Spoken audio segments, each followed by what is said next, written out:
Okay, as I promised, following up from earlier today, I have my CompTIA packet. You can see it real good.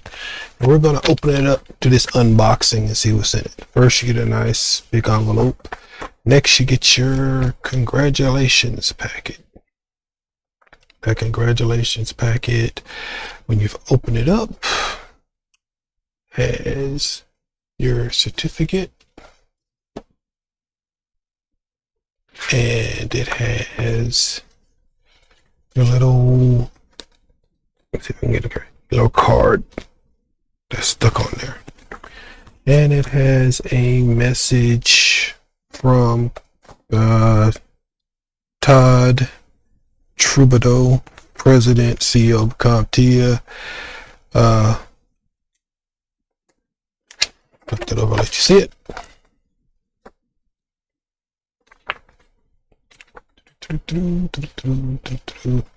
It just says simply in part, you're CompTIA certified, dear CompTIA certified professional, congratulations on passing your recent CompTIA exam. Your new designation means you're in demand. This is exciting time for all of us in the IT industry as new technologies emerge.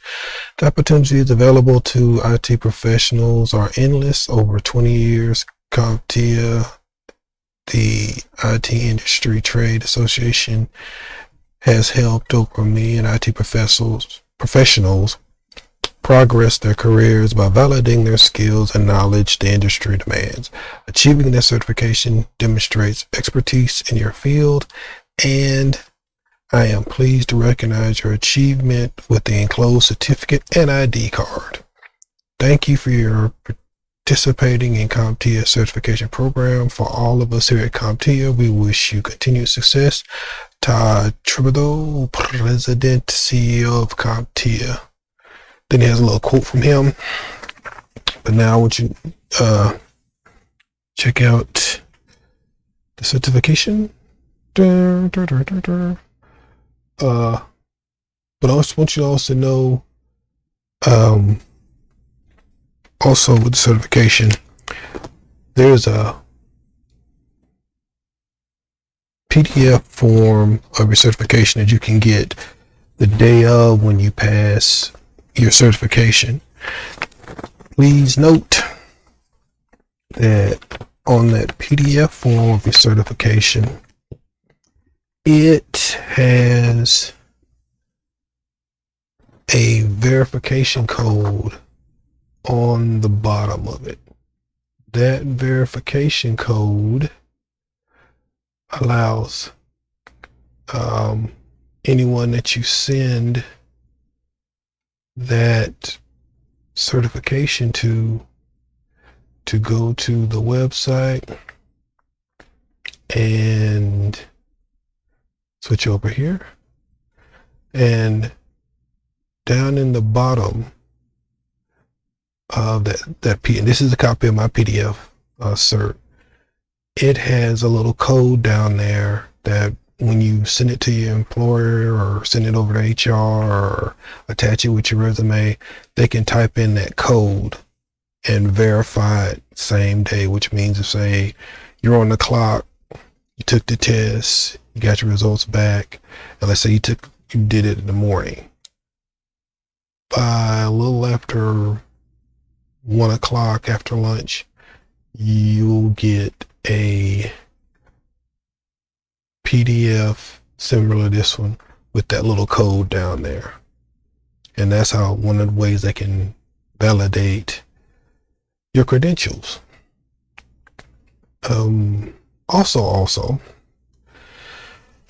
on your exam score report, there's a section down there that will say something. Well, it won't say something like, it'll say specifically, you incorrectly one or more questions from the following areas. If you don't pass the test and you're serious about getting your certification, one thing you might need to do, or I would suggest you do, is look at those objective areas that you didn't do too good on. When you look at those areas, it's going to be kind of general. It's going to say like 4.1 or 5.8 or something like that. Go back to the objectives. If you haven't seen the objectives before, those objectives, drum roll, drum roll, drum roll. Let me see if I can find them here because I know I downloaded them.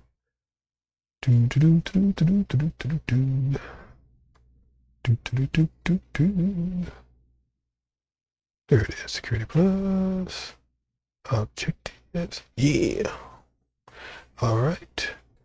Now, let me go back here. All right. These guys right here are your objectives. Okay. All of this about the exam. Now, this handy dandy little section right here, where it goes into domain, percentage domain.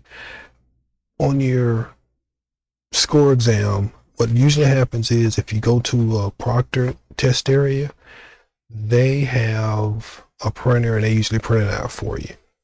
Or, if you get home, you have access to that score sheet. If you get upset and you forget it, you're going to get emails from CompTIA giving you good news, not so good news, whatever. And you can get a copy of your score sheet. And when we scroll down here, when it gets to that part that says you didn't answer questions in a section, these are the sections. Like if it says 1.1, here's everything you needed to have studied in that section. And that's why I say be careful understudying and overstudying. My experience, my multiple choice questions had multiple answers. It was always which two. I didn't have that many that was just, here's a question, here's one answer. Maybe that was just the luck of the draw I got. And so when you go through these, take your time. And I say again, if you have no idea what any of this is, or you're a little rusty on it, go study. When you go through these different objectives and domains, you're going to be asked about them, but it's not going to be a one-to-one definition like you see all the time. Basically what it's going to be, you're going to have different, I'm going to say, different questions asking you, do you have any clue what this is?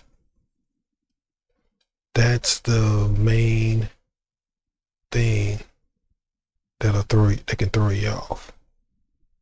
So don't let it throw you off. The basic thing you can do is go through these, be patient, and remember something. CompTIA, the test, doesn't take points from you. You're building points, which means every one of these you answer correctly or you apply it correctly, you get points. And you want to get as many points as you can. Try not to leave nothing on the table. Get as many points as you can. Try to get as many correct as you can. And as you see, this is a long list of objectives. Some you may be familiar with, some you have no clue. If you have no clue, start looking them up. And don't just settle for SOC. That's a security operations center. Don't just stop there. Try to see if you can find some examples of what a SOC is. Maybe someone will have some pictures of SOC, something like that.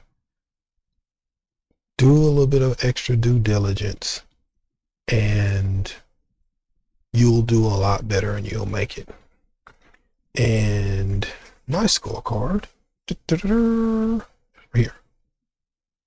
And as you can see, I passed. I had a pretty damn good score, if I do say so myself. Going back to these one-to-one definitions, like I'll get it where it talks about cloud. 501 and 601 at the time that I'm recording this, which is 2021. Software as a service, platform as a service, infrastructure as a service, all those things it gets a little deeper into. So you might have to know a question on, say, a platform as a service, or I use one that's a little bit more common that you might have seen. Say software as a service. Let's say you don't have any of the hardware, any of the software. You have to log in, have internet access, and the software is out in the quote cloud. It'll ask you, based on what you want to do, the project, what is this example of? And it'll give you the scenarios. That's how the question will be asked to you. You know, it won't be a straight SaaS is what. Doesn't always go on like that. Same thing with, managing risk and some of your hard drive stuff. It may ask you with your storage, which storage option uses the less or not as much storage. Will you use let me see which one there. Let me go back to the RAID. What's a good RAID one here? Your incremental backups. Do an incremental, a partial, or a full. You have to know what those are, know the differences, and know some examples. Why do I have headphones on? Once you do that, once you get familiar with those things, you will do a lot better on the test. So that's why I'm saying don't panic and don't try to I'm going to know everything I need to know about. It's not about knowing everything you need to know about right then and there, because once you pass the test and get in the field, you're going to get a chance to get more in depth with things. But you're going to have to know what they are. You're going to have to know how to use them. You're going to have to know some examples of them. And any experience you may have or not have is going to help you. If you don't have an experience, this is your chance to learn. Take the time, learn, figure it out. And, I can't give you any more advice than that. Everyone's asked me 3 or 4 times. I mean, I wish I could sit here and tell you there was this magic bullet, but the magic bullet is you. How much of this stuff are you actually familiar with, first and foremost?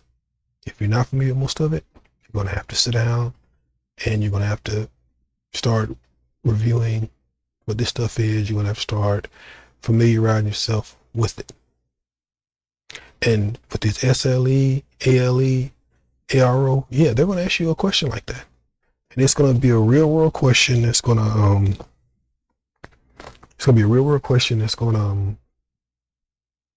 you're going to have to know this formula. You're going to know how to make this formula and how to use that formula. So you're going to have to look that up. Same thing with the response. Do you accept it? Are you going to get some type of insurance to transfer it? Are you going to try to motivate it together? You're going to mitigate it. In a podcast I mentioned that I was a part of, I talked about how now transfer is what a lot of companies do. They get insurance and they lower you up, and it's about as far as they want to go with it. But each company is different. Some companies, their liability with this are higher. Like take a hospital. Hospital's liability with patient information is going to be a lot more of a danger to them, because, at $1,000, $1,500 a pop, that can get pretty hairy. You know, at a hospital where you're seeing people and greeting people and managing people, you know, daily. Same thing with documenting what happened, being able to properly document what happened with an incident. That may be part of a police report.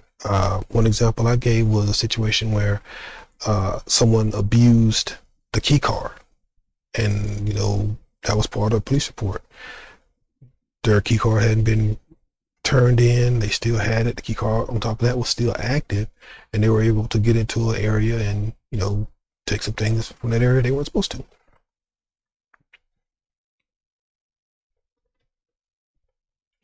When you go through these objectives, and these are the 501 objectives, there's something I want to bring to attention that you need to pay attention to on objectives.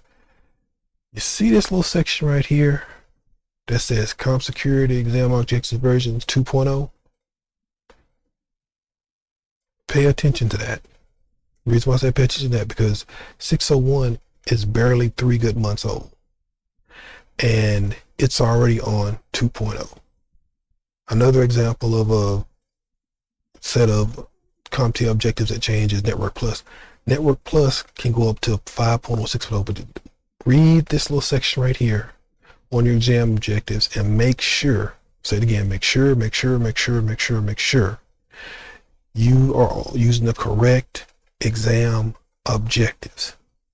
If you're not using the correct exam objectives, you're going to have a problem, because the test you're going to be tested on is going to be based off the current objectives, which means if, say for instance, you downloaded objectives, say in February of last year for 501, and they were on the 1.0 version, and you just study what's on the 1.0 version, you're going to have a problem.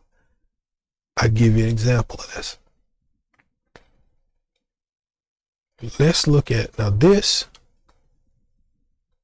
is, yeah, bring that down, see. This is what the 501 objectives look like currently. See that? Now, watch this.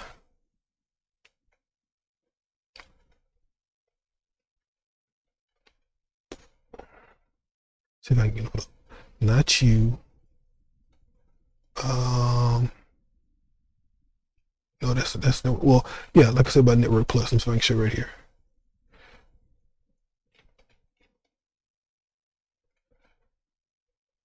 See right there where it has that version number?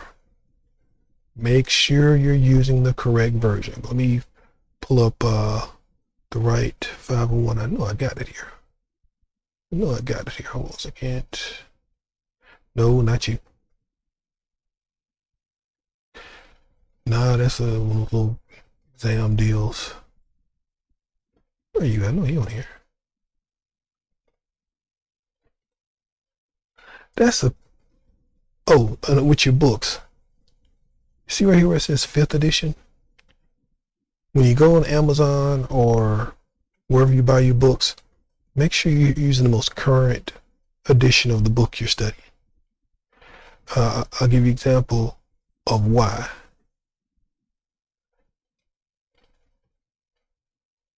These books here, like this book right here. See that right there? Exam SY0-04. There's some things in here that are not on the 501 exam. There's some things on the 501 exam that took sections as 401 and condensed them.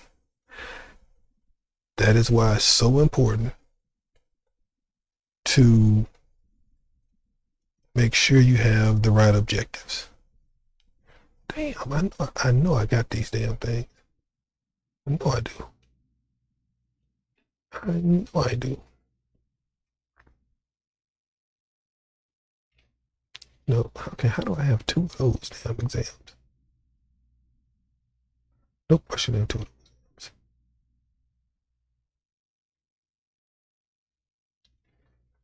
How did I miss that? If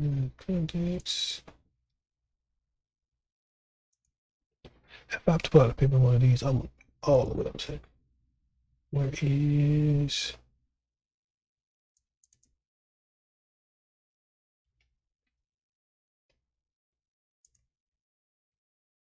where is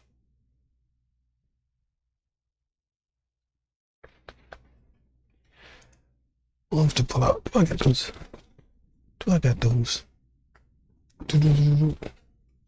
I don't. But the ones that sometimes your boot camps have, some of them have the current ones, some of them don't.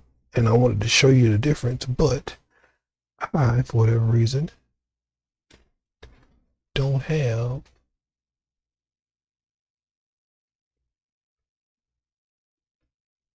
the actual scanned in handout of the objectives that were used in a boot camp I was sitting in on the other day. It basically wasn't this. It was objectives, but it was like the 005, like the very first objectives they had from about 3 years ago now. Because I want to say the CompTIA 501 is 3 years old. It just give you a little overhang for the test, which is that's the other part of it. Make sure you're using the right objectives and the right books. If you're doing 601, make sure you have the 601. Make sure you have the 601 test. Make sure you have the 601 book. Make sure you have 601 practice test. Make sure you're studying the 601 objectives or 501 objectives. Mixing and matching don't work out too good, except in this little scenario. Let's say, for instance, 401 notes gave you a clearer definition of something that you may couldn't find in the 501 notes. That is the only exception, but it's one of those things you have to go through and find them or look through the objectives. Okay, I can't find anything in this, and I step back to 401, I step back to 501. Oh, 501 has this definition. That'll be the only section you'll be able to use. But when you get to a situation like with 501 and 601, they take certain sections and condense them. Like, let me give you an example. When you go over to the mighty 601 objectives,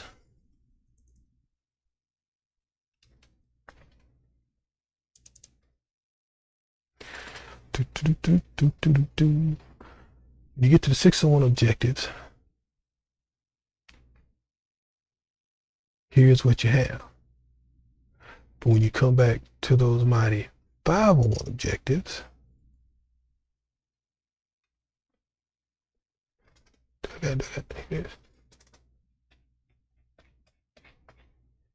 here's what you have.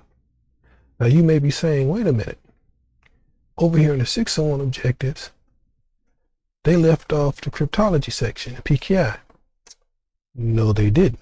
What they did was they included this section right here, number 6. They stretched it out between architecture, design, and implementation. So most of it is still there. It's just not broken off into a separate section by itself. It's not broken off. They didn't just take this out completely. They took it and condensed it into these two sections right here. And that's what you have to be aware of, because when they condense it, it doesn't go away. Just like when you look at the wording of these objectives, when you get down into the objectives, like this is 501. This is 501. This is 601. See all of this going on in 601? See all this going? See how they packed more stuff into one area? They didn't get rid of it.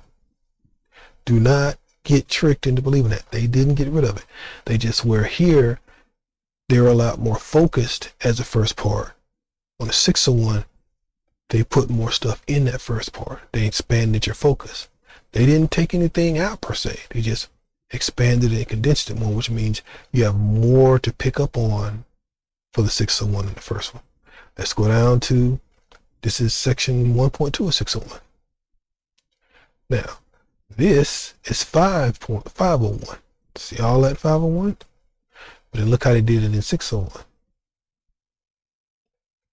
make sure, again, and these are just examples, the objectives for the test that you want to take, you make sure you're using the right objectives. Make sure you're using the right books.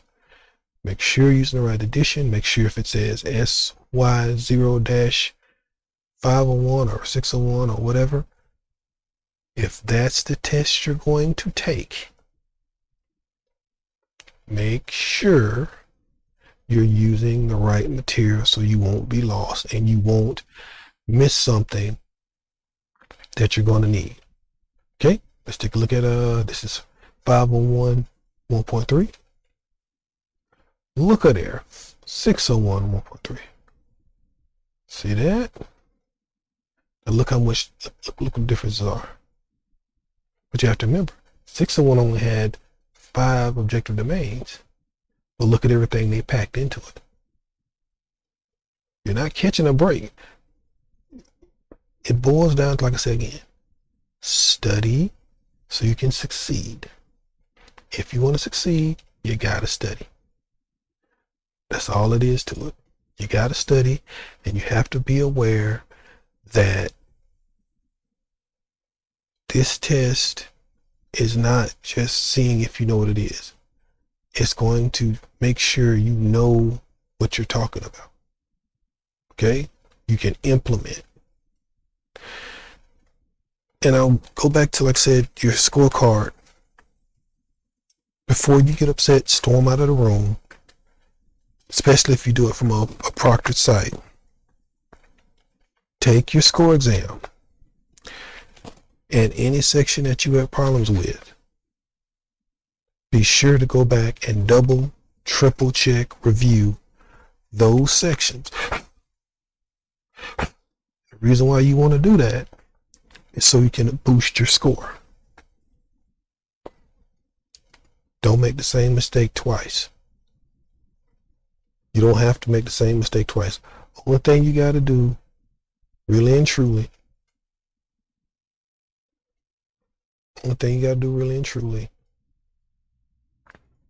is study. You study, you're going to succeed. Next thing I want to say about when you get into the field, understanding expertise and training is different for everybody. Everybody's going to have their strength. Everybody's going to have their weaknesses. And unfortunately, there are going to be challenges that you may say, okay, I fixed that, and what now? Get accustomed to the what now. The salaries are the way they are in network security, information security, cyber security, because of the amount of incidents and problems that you have to solve or recover from that sometime are daily, sometime or hourly, sometime or weekly. My experience over the years with information security is that more and more now, the civil and criminal liability for not doing what you're supposed to is a lot harsher than it used to be. Especially the civil penalties where you get sued. You know, a hospital, if they miss a hospital, doctor's clinic, women's facility, cancer treatment center, anything like that, can be held civilly liable for tens of millions of dollars if something happens. Which is why the push now for information security on the health side is the way it is. Same thing with financials. Remember that when you go into this, it's one of those situations where it can be one of the best jobs in the world, or you could be like some people realize it's not for you. Security is a very organic field because things change. Operating systems, standards, threats threat factors. When you look at a scenario like what's going on right now, you look at some of the natural disasters that are happening with winter winds and power grids being down, electricity being off, and you say, well, how can security get involved in that? Information security get involved in it. Well, how do electric companies, power suppliers, power brokers recover? Well, guess what? That data center, that power grid, especially when it's digital, that when we get back to risk response, do you have some type of insurance where if people start suing, your insurance company handles those claims and start paying them? That's one side. As far as getting the actual machinery up itself, between the actual power pole workers and yourself, you're going to be out there in that 30-degree weather, 20-degree weather, trying to make that work. When you talk about Internet of Things, everybody wants to control their heating and air conditioning system from their phone. They want to turn their lights on and off by their phone. Those Internet of Things are vulnerable. We had some situations last year around Christmas time where everybody was using the security devices that basically if someone walked up to your door, I'm not going to pick on any particular vendor, I'm just going to go use them generically. They came up and there were people who had hacked into those systems and were communicating with the individuals inside. And that's pretty scary. But let's go back to both sides of that, okay? The vendor sold them that security system.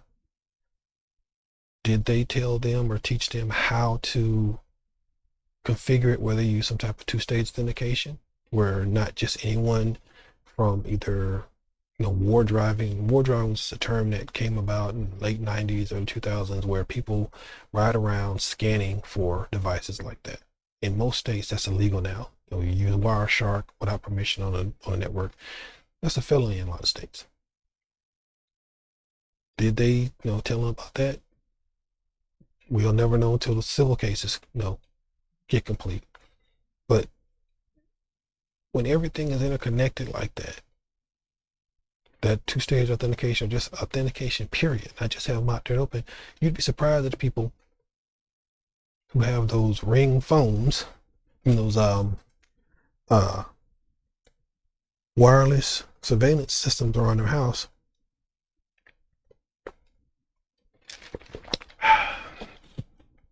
And they don't have any type of password set up. They don't have any type of password. They don't have any type of authentication to protect them and their home. They're just hanging out there. And that's not a good place to be, mainly because you have to, that's part of your security perimeter. You don't want someone hacking into it, harassing you, or hacking into it and turning your lights on and off, or disabling the system and robbing you blind. That's not what you want. So from the consumer side all the way up to enterprise side, or say for instance if it's with some type of early childhood or secondary educational or college situations, some daycares now have it where parents have a login and password and they can see what the kid's doing at the daycare center. They can check in on them. If a parent can't be there and they're doing something special at the daycare center, like a birthday party, they can log in and see that. Think about the overhead for that. Think about how much that costs to make that happen. That's not free. That's not cheap. So security through obscurity works for some people and it's cost effective for some people. But that's not the point of security.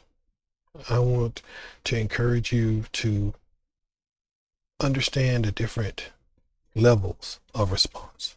Understand the different responsibilities of recovering and compensating and avoiding, because it's a great field to be in.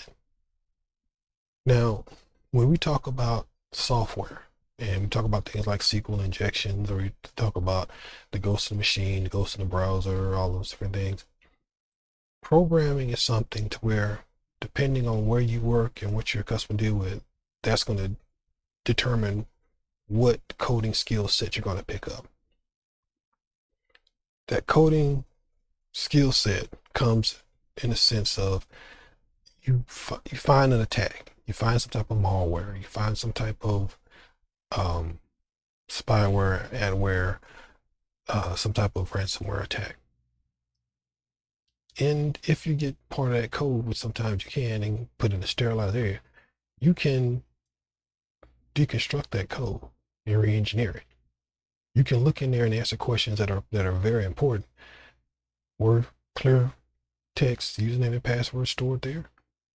Did it have a connection as crowd for help to another server and get those passwords? Does it give you some type of clue or path to where a backup copy of your data went, where you might be able to find it?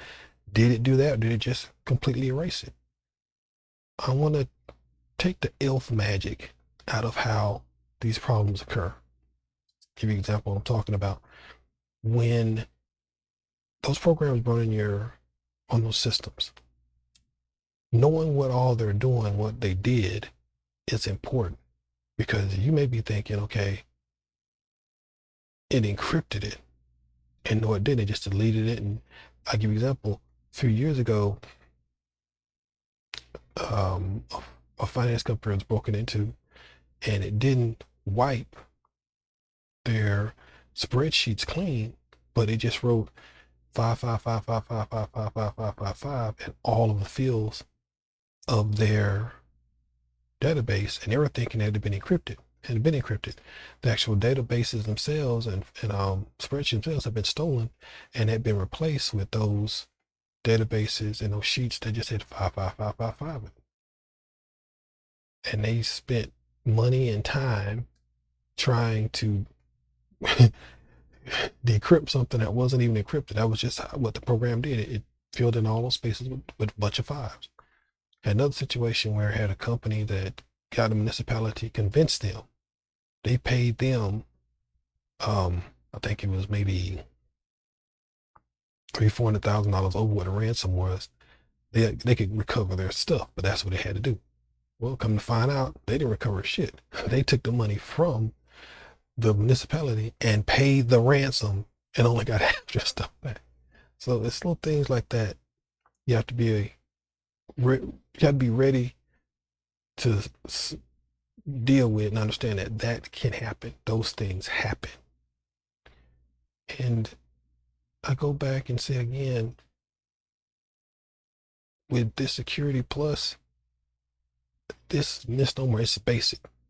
It may be what's called a baseline, which means here's your starting point. Here's what you need to know to be able to effectively hit the ground running. That's not the same as basic.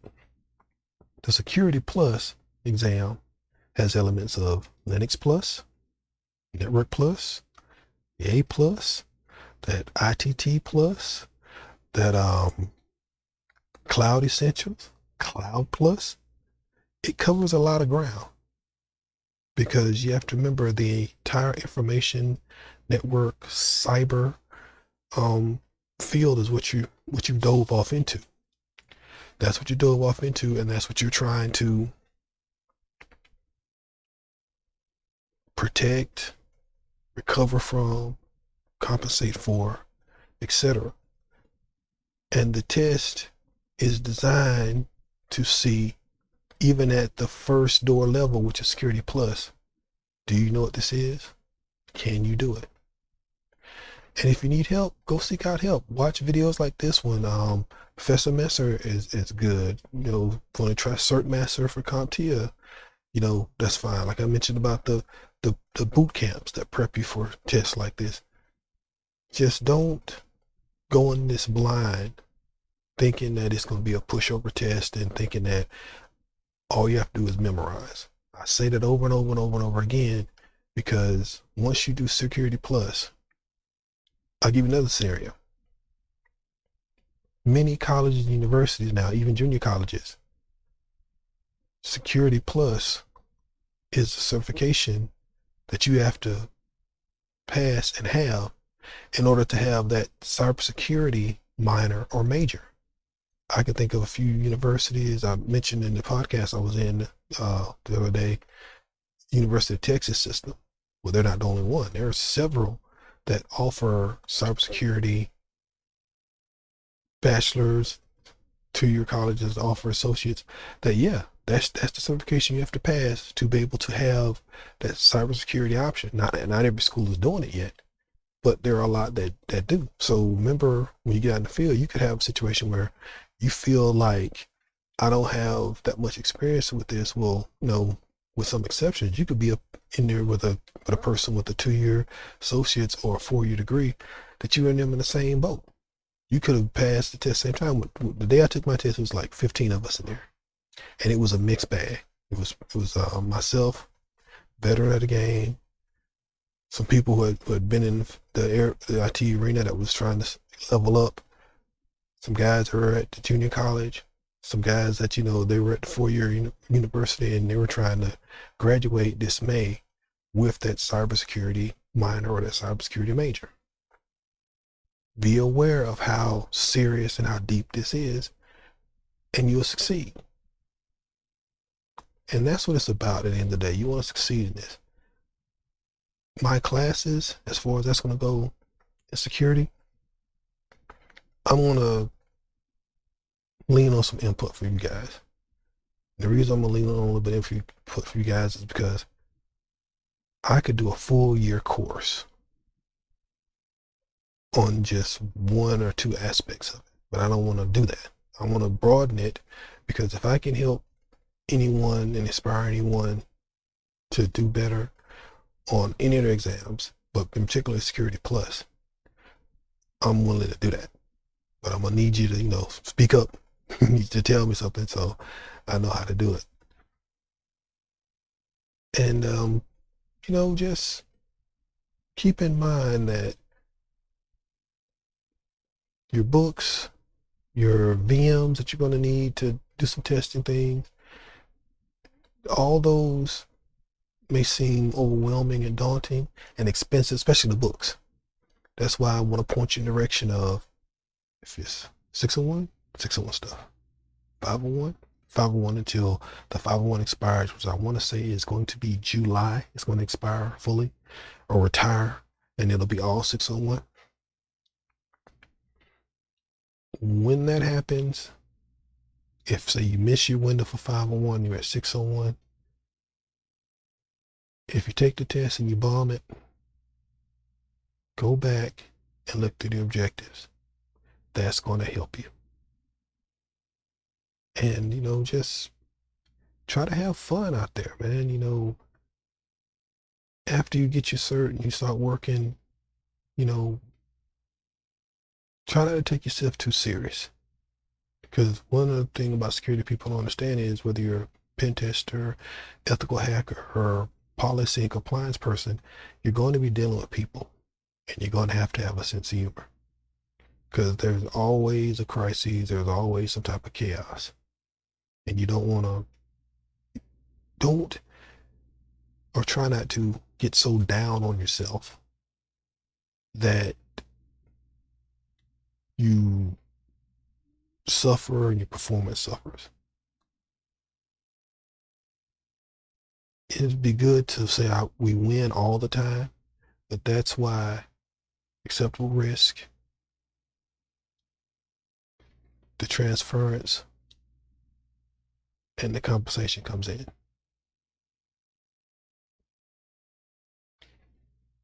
You're going to learn those and be familiar with those when you finish the Security Plus. The Security Plus is one of those certifications, much like some of the old Microsoft certifications were, that when you pass it, you're going to know something. So I wish you guys the best of luck. I meant to go longer with this live stream because I promised I'd do the unboxing of my certificate and my ID card on things like that. And I'm going to do one for each one of my certifications that I get. I hadn't decided whether I'm gonna do the long form like this or I'm just gonna do a quick, it came in the mail and hadn't decided that yet. But as I decided, I'll, knock it out. Also, if you want to make suggestions where on this channel, if you want me to start playing video games on this channel again, no problem, because it's a technology center. I can do video games, I can do teaching. It's going to be, like I said earlier in a live stream, I want to cover a broad spectrum of stuff, and I'm going to go in depth with some stuff. I'm getting some positive feedback on the licensings for the development studios for the programming side of it. But like I said, until I get the full thou shalt not and what can I do, I'm going to probably do a lot of scripting stuff before I get too deep into the Microsoft stuff. So like I said, they take that personally. And I've already had to deal with some licensing issues in the past when it came to things like that with classes, especially, in this modern era. Or like I said, they want you to come to them. They want to teach you. They want you to pay them. They frown upon really anyone that's tutoring that platform that's not paying them directly. So it's been a good talk this morning. I'm going to talk again. I'm not sure what type of schedule I'm going to be on, but just kind of keep your ear to the ground. Thanks for all the loyal followers. Thanks you to everybody who's, left some good feedback and sticks to me. And you say, what do you mean feedback? These videos that this live stream right now is on about 3 different platforms right now. So I got my chat from like Instagram. I got my chat from Twitter, or my comments from Twitter. I got some Facebook stuff on there. I got some Periscope stuff on there. So you can't see what I'm seeing, but I got 4 monitors in front of it right now. And so when I'm asking questions, I'm talking and typing I'm responding to different social things that's popping up. And I hope that translates to building this channel. So right now, this channel is kind of light in subscribers, but then it's kind of light material because I just started building it. Yes, the Aquaman review I took down. I didn't like it, so I took it down. I don't know if I'm going to keep the memory install video up. I'm working currently now on a new memory install video where the lighting's a lot better. Like right now, you see my lighting's kind of, but I've got a overhead camera set up, and I'm trying to get my lighting just right where there are no shadows, because that video is kind of shadowy, but I'm working on that. So bear with me. My A+ style fix-it videos are coming back. My networking stuff, I'm going to be doing a lot of it virtually, because I'll be honest with you, I don't feel like dragging equipment to the lab. I don't feel like dragging equipment to the server room, because the server room is noisy. And earlier today, tried to film some things in there, and the background noise is just terrible. And it was a situation where you could just shut some things down, because once again, it was in the data center. So I'm gonna work that out. Maybe I can get some better noise canceling filter or something like that. If I get it, we'll go back to the lab or go back to the data center. If I don't get it, then it'll be virtual and it'll be a lot more visual, and that'll help out a little bit. So, yeah, I'm going to go ahead and sign off. I've been going almost an hour now, and I need to get a little bit of rest. But thank you guys for tuning in. Thank you guys for subscribing, listening. Thank you for donating. You guys are pretty awesome with that. And I will see you guys in the next video. You guys are awesome.